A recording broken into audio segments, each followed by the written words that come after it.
Le Flash Info avec le centre de stockage de la Manche. Et un coup de tonnerre en Normandie et plus particulièrement à Cherbourg. Naval Énergie a annoncé hier mettre fin à ses investissements dans l'hydrolien.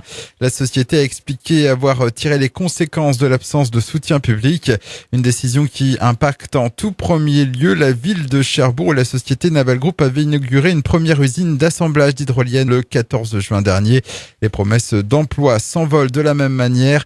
C'est un énorme gâchis pour la société qui a investi 250 millions d'euros dans l'hydrolien depuis 2008, tout comme pour les pouvoirs publics qui avaient de leur côté sorti entre 10 à 15 millions d'euros pour que l'usine de Cherbourg puisse ouvrir.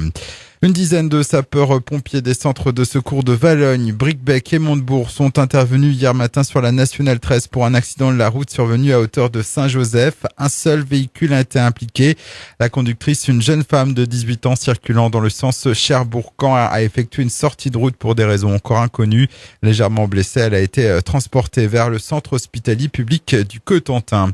Un incendie important à Tessy-sur-Vire dans le centre Manche en milieu d'après-midi hier. Le feu s'est déclaré dans une benne au niveau du site de traitement de Veolia.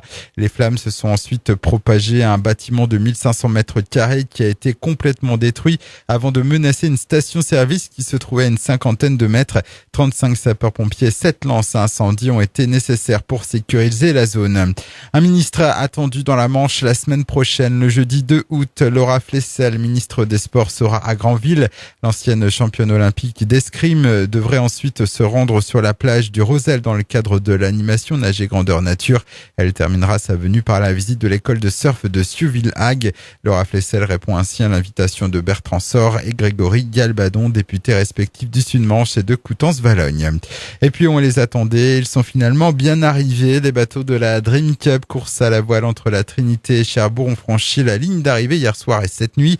C'est le Multi 2000 La Capella Océan skippé par Charlie Capel qui est arrivé le premier à 16h50.